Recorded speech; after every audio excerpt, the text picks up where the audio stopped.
Mambo vipi? I hope you're doing fine. So jina langu naitwa Kryanicus. Welcome to this channel. So leo nipo outside, actually nipo hapa kwenye Starbucks coffee, and what we'll be doing today, kitu ambacho tutakuwa tunafanya leo, nataka nielezee the 7 things ambazo nahisi in my personal opinions kwamba ndo vinakwamisha traders wengi. Of course I was once there, mind you, nimetumia takriban 2-3 years losing money, nilikuwa napoteza pesa. So vitu ambavyo vilikuwa vinani hold back nataka nivishare kwenye hii particular video, and literally you can take advantage whatever you want. So kuna kitu cha kwanza, which is having no plan and goals kwenye your trading journey ama trading phase. As kama tunavyojua, trading ni one of the career ambayo unataka ikupe pesa nyingi sana. Yes, kama una hiyo plan like how trading vile ambavyo inatakiwa ikulipe, you have to have a bigger goal. But kuwa na ile bigger goals inabidi uwe na plan. You have to have a plan kwamba something is going to pay you no matter what, literally. So kuwa na goal, kuna wengine wanakuwa na goal as an ambition au kama motivation, kwamba amemwona mtu mwingine labda client living a certain life au trader friend living a certain life na wewe unataka uwe kama yeye, but it's not your goal. You get it? So the first thing, usiwe na ile motivation, kuwa na goal, and kwenye hiyo goal plan out jinsi ambavyo utaiachieve.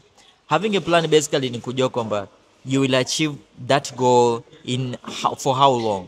Maybe it'll take 5 years, it'll take 3 years, it'll take 10 years. You have to understand that. Okay, so I'm trading right here, nipo na trade, and of course na positions ambazo zina run right now. So nitakuwa na monitor while me talking. Okay, I will be monitoring them while me speaking. Wow, I'll be monitoring these trades. I'm actually ni kwenye my Profile account and my personal account. Okay, ni gold trade. Right now they are all in a loss. Now, as I was saying, kitu cha kwanza kwenye trading, have a plan and have a goal. Mfano, goal moja hapo inaweza ikawa like maybe in your first year kwenye learning phase. Kwenye learning phase labda goal yako iwe ni kumaster emotions au kumaster risk management au kumaster trading asset fulani, mfano labda GJ during London session ama gold during New York session. Hiyo inaweza kuwa goal yako kwenye learning phase. And then kwenye mystery phase, kwenye mystery phase basically kwamba unataka umaster psychology au master trading strategy ambayo unatumia. So your goal may be, while mastering the strategy, unaweka goal kwenye trading account fulani. Maybe unataka utrade labda account ya $500 mpaka labda $2,000, lakini kwa period of time. That might be a goal labda 6 months, which is inakuwa ni short term goals. Lakini unaweza ukawa na long term goals. Long term goals basically labda ni malengo ya miaka 5 au miaka 10 wengine. Kwa mfano mimi hapa na malengo ya miaka 10 ijayo, kwamba niwe nimefikia wapi with my FXB, my trading career and stuff like that. Aside trading pia niwe na malengo gani na vitu kama hivyo. This is very important as a trader. So number 2 naweza nikasema ni one of the thing ambayo inakwamisha sana trader ni no trading system. Kutokuwa na trading system ni kama kuingia vitani pasipokuwa na silaha au pasipokuwa na bunduki unaingia vitani. So I don't know, bunduki inaweza kaita ni kama tool, lakini strategy ni jinsi ambavyo uta approach vita yako ile ambayo unaingia nayo. So literally kwenye trading tunaita ni methodology. Trading methodology ni trading strategy ambayo inakuarau wewe kujua utaingia trade wapi, uta exit wapi, na au trade vitu gani. So unaelewa, your trading strategy shows the exit point and the entry point and the do nothing level. The do nothing level is basically kwamba ni muda ambao you do nothing. You get it? This is number 2. Kuwa na trading system. Kuna wengine ambao wanakuwa hawana trading system. Basically ni kwamba akifunua tu laptop anaona opportunity na anaingia trade, which is kitu ambacho inakuwa sio kitu kizuri. Literally you will be losing a lot of money if you are doing that. So, and then number 3, no patience. Kitu ambacho inabidi ukielewe as a trader. Patience is everything kwenye market. Patience ni kila kitu ambacho kinakuallow wewe hold the breath, labda mfano pale ambapo unakuwa na trading opportunity, au kama sio opportunity, literally muda ambao unakuwa upo kwenye, kwa mfano kama right now hapa nipo kwenye hizi trades. My patience has to apply here kwamba nisubiri mpaka take profit hit. That's patience. Lakini at the same time patience ni pale ambapo you are following your plan ili uweze kuachieve a certain stated goals ambazo umeziplan in the meantime. That's about the patience. So patience niweza nikasema ni tool ambayo itakufanya uweze kuachieve your trading goals retry in a certain period of time, but kwa kuapply discipline. Unaweza ukawa na patience lakini usiwe na discipline. That's the reason why the other part here need discipline, which is number 4. Ni one of the reason ambayo inaweza kusababisha trader usifikie malengo yako. Discipline ndio inasababisha watu traders wengi wa blow their accounts. So you have to have something ambacho kinakuamsha kila siku, you know that you are doing something. What I mean ni kwamba discipline ni kama loophole ambayo inakufanya kila siku uamke kwamba you are chasing something. Usiamke tu basically kwamba ujui hiyo siku unatakiwa ufanye kitu gani. And discipline ndio ambayo itakukeep up uweze kuachieve the goals. And the discipline inaanzia kwenye your behaviors. When I say behaviors, basically what do you do daily? Kwamba kila siku unafanya nini? What do you do daily? How are your habits? How your daily routine vile iko? Ukijisemea kitu fulani, do you do it? Au unajidanganya wewe mwenyewe? Kuna watu naturally, kuna watu ni waongo. Sio tu kwa waongo kwa kusema uongo kwa watu wengine, no. What I mean, kujidanganya wewe mwenyewe. Kwa mfano, you say to yourself kwamba maybe in a week nitakuwa naenda gym 3 times ama 2 times. You get it?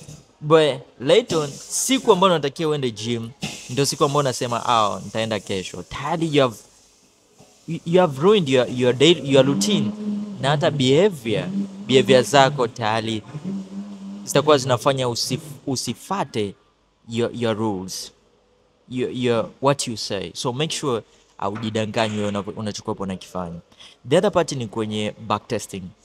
Unaweza kuwa na trading system which is quite fine. Trading system basically ndio ile methodology ama trading strategy kwamba inakuallow you buy, you sell, wherever, but inabidi uifanyie backtesting. So when I say backtesting, it's literally like kujua the win rate and the win rate in the certain period of time. So market conditions inabadilika a lot of times, so inabidi uelewe trading system yako inaweza ikawa applied in any environment whatever, lakini hizi environment zinapobadilika you have to adopt them. How do you know that? Inabidi ufanye backtesting. So backtesting inakusaidia sana ujijenge mwenyewe ta confidence. Mimi kitu ambacho kinanipa confidence kwenye market ni kwa sababu nafanya backtesting. So naweza kufanya backtesting labda after a certain period of time, inaweza kawa 2 months, inaweza kawa 3 months, ndio mwingine mpaka 6 months. Naweza nikasema okay, let me do backtesting and see how it goes. So backtesting ndio naweza nikasema inafaidisha sana traders wengi. Of course I was there. Hivi vitu ambavyo nimeviweka hapa ni vitu ambavyo I was not doing, na vilikuwa vinanisababisha niwe down a lot of times. But journaling ni number 6. Nimeweka kama number 6 as in purpose ili uweze kuelewa kwamba naweza nikamuuliza tu swali mtu yeyote ambaye mostly huwa anani approach kwamba maybe my strategy is not working, what should I do? What's your track record? Kwamba track record yako iko wapi? Can you show it to me? Na wengine hawana track records kwamba last week ame trade kitu gani, this month ame trade kitu gani, to show it, just to show it kwamba I traded this one. You get it? So hiyo tunaipata kupitia your track records. Track record in trading journal ambapo inaonyesha certain day ama in a week umetrade pair hizi, what's your returns. You get it? Si lazima uwe na manual, unaweza kutumia automated ambao huwa napenda kulicommend. Hii hapa inaitwa my forex books. Unaweza ukalink from your own trading account ambao ni MT4 ama MT5 whatever kwa block yako, ikawa automatic kwenye my Facebook, inaweza ikakusave big time. You get it? So unaweza ukatry that, si lazima uwe na uandike manual. So like I said, nipo na day trade gold right here, so nitakuwa naongea with me nikiwa na trade.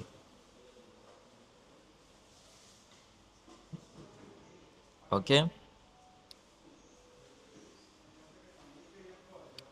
yes sir. So still learning na still ni New York session. New York session bado haijaisha, so still hold.